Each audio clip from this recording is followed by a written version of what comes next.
Hello students, आज हम solid state पर पांचवा और अंतिम वीडियो जारी करने जा रहे हैं। इस वीडियो में हम पढ़ेंगे बिंदु दोष के बारे में। बिंदु दोष का अर्थ होता है अनियमितता। क्रिस्टल के कणों को हम बिंदु के रूप में मानते हैं और जब इन धनायनों और ऋणायनों में की जो निश्चित व्यवस्था होती है, इस व्यवस्था में कोई दोष आ जाता है तो इसे हम बिंदु दोष कहते हैं। अर्थात बिंदु दोष है क्रिस्टल की निश्चित व्यवस्था में अनियमितता। यह अनियमितता तीन प्रकार से हो सकती है। पहला है रस समीकरणमितीय दोष, दूसरा है अरस समीकरणमितीय दोष और तीसरा है अशुद्धि दोष। रस समीकरणमितीय दोष वह दोष होता है जिसमें क्रिस्टल की व्यवस्था में अनिश्चितता तो आती है किंतु उसके रासायनिक समीकरण में कोई परिवर्तन नहीं होता है। यह दोष दो प्रकार का होता है। पहला है साटकी दोष और दूसरा है फ्रैंकल दोष। साटकी दोष में क्या होता है, क्रिस्टल के धनायन अपना स्थान छोड़कर चले जाते हैं और उतनी ही मात्रा में ऋणायन भी अपना स्थान छोड़कर चले जाते हैं, जिससे क्रिस्टल में रिक्तियां उत्पन्न हो जाती हैं।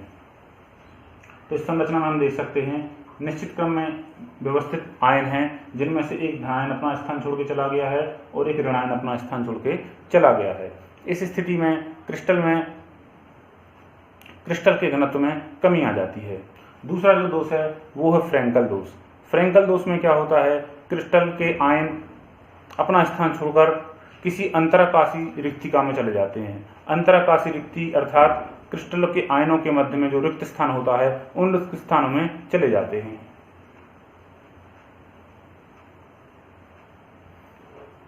इसे हम इस संरचना के द्वारा समझने का प्रयास करते हैं। मान लीजिए ये एक क्रिस्टल है जिसमें धनायन और ऋणायन निश्चित क्रम में व्यवस्थित हैं।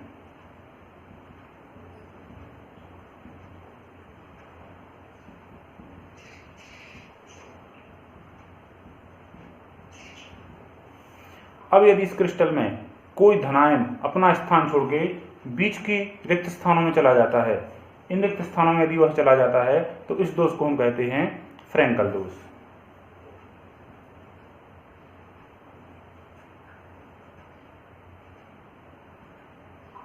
मान लीजिए यह धनायन अपना स्थान छोड़ देता है और अपना स्थान छोड़कर इस रिक्तिका में आ जाता है। इससे क्रिस्टल के अवयवी कणों में कोई कमी नहीं हुई किंतु उनकी एक निश्चित क्रम की जो व्यवस्था थी वह भंग हो गई। इस कारण इस दोष को हम कहते हैं फ्रैंकल दोष। और चूंकि इस क्रिस्टल में आयन बाहर नहीं गए हैं, इसलिए इस क्रिस्टल का जो घनत्व है वह अपरिवर्तित रहता है। इसके बाद हम आते हैं अरस समीकरणमितीय दोष। अरस समीकरणमितीय दोष नाम से ही पता चलता है कि इसमें रासायनिक समीकरण में परिवर्तन हो जाता है। अब रासायनिक समीकरण में दो प्रकार से परिवर्तन हो सकता है, या तो धनायनों की संख्या बढ़ जाए या ऋणायनों की संख्या बढ़ जाए।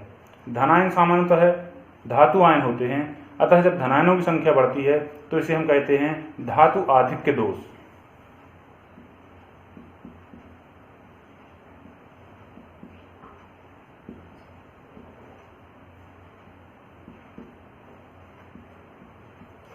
और जब ऋणायनों की संख्या बढ़ती है तो इसे कहते हैं धातु न्यूनता दोष।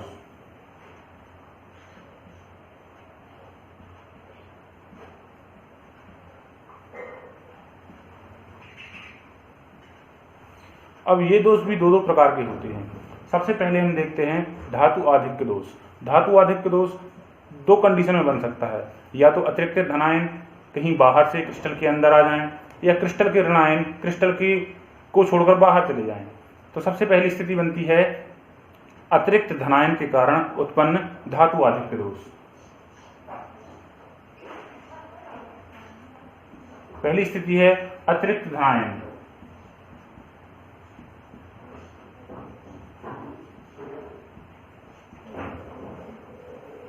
अतिरिक्त धनायन के कारण उत्पन्न धातु आधिक्य दोष। इस दोष में क्या होता है, बाहर से धनायन क्रिस्टल की अंतराकाशी रिक्तियों में आ जाते हैं।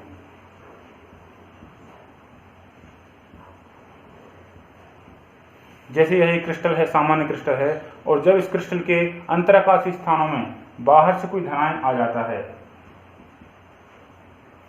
तो इस प्रकार के दोष को हम कहते हैं धातु आधिक्य दोष। और इस धनायन को संतुलित करने के लिए किसी अन्य रिक्तिका में इलेक्ट्रॉन आ जाता है। इस प्रकार से वैद्युत रूप से क्रिस्टल उदासीन रहता है किंतु इसमें दोष उत्पन्न हो जाता है। दूसरा होता है इलेक्ट्रॉन रिक्तिका के कारण या ऋणायन रिक्तिका के कारण। ऋणायन रिक्तिका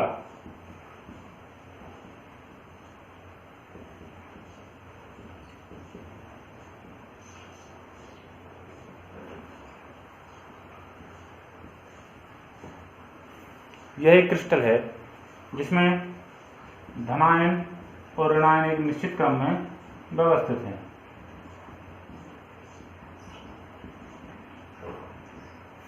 अब यदि इस क्रिस्टल में से कोई ऋणायन अपना स्थान छोड़ के चला जाता है और ऋणायन के निकल जाने के कारण यहां जब ये ऋणायन यहां से निकलता है तो अपना एक इलेक्ट्रॉन छोड़कर जाता है, अपना चार्ज छोड़कर यहां से बाहर चला जाता है। इस प्रकार से जो दोष उत्पन्न होता है उसे कहते हैं ऋणायन रिक्तिका के कारण उत्पन्न धातु आधिक्य दोष।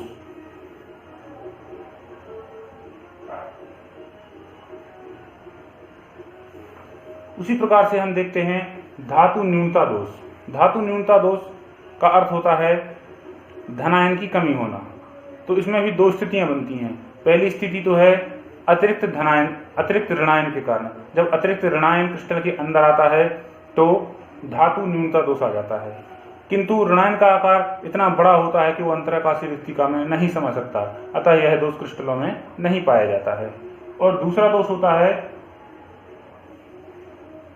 धनायन रिक्तिका के कारण उत्पन्न धातु न्यूनता दोष। अर्थात जब धनायन अपना स्थान छोड़ के चला जाता है तो उससे जो दोष उत्पन्न होता है उसे कहते हैं धनायन रिक्तिका के कारण उत्पन्न धातु न्यूनता दोष।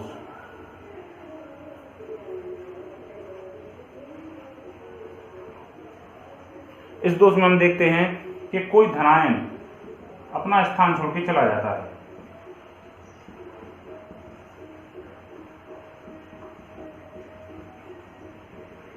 मान लीजिए ये धनायन अपना स्थान छोड़ के यहां से चला गया है, तो इस प्रकार से जो दोष उत्पन्न होगा उसे कहेंगे हम धातु न्यूनता दोष।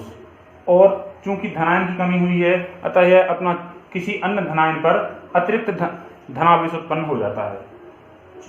इस प्रकार से तो इस दोष को हम कहते हैं अतिरिक्त ऋणायन धनायन रिक्तिका के कारण उत्पन्न धातु न्यूनता दोष। इस प्रकार से हमने देखा कि विभिन्न प्रकार के दोष पाए जाते हैं। अगला दोष जो है वो है अशुद्धि दोष। अशुद्धि दोष का अर्थ होता है जब बाहर से कोई ऐसे आयन मिलाए जाते हैं जो उस क्रिस्टल का भाग नहीं होते हैं। ऐसे जब आयनों को मिलाया जाता है तो इस प्रकार उत्पन्न जो दोष होता है उसे कहते हैं अशुद्धि दोष। सामान्यतः इससे अर्धचालक बनाए जाते हैं और ये दो प्रकार के होते हैं, पी प्रकार के अर्धचालक और एन प्रकार के अर्धचालक, जिनके बारे में विस्तार से हम आगे चर्चा करेंगे। तो आपने देखा कि हमने पिछले 5 वीडियोज में आपको ठोस अवस्था के कुछ मूलभूत सिद्धांतों के बारे में, कुछ अवधारणाओं के बारे में आपको बताया। ये सिर्फ एक बेसिक नॉलेज है। यदि आपको और अधिक ज्ञान की प्राप्ति करना है तो आपको पुस्तकें पढ़नी ही पड़ेंगी, because videos can not give you all that you need. So best of luck and good bye.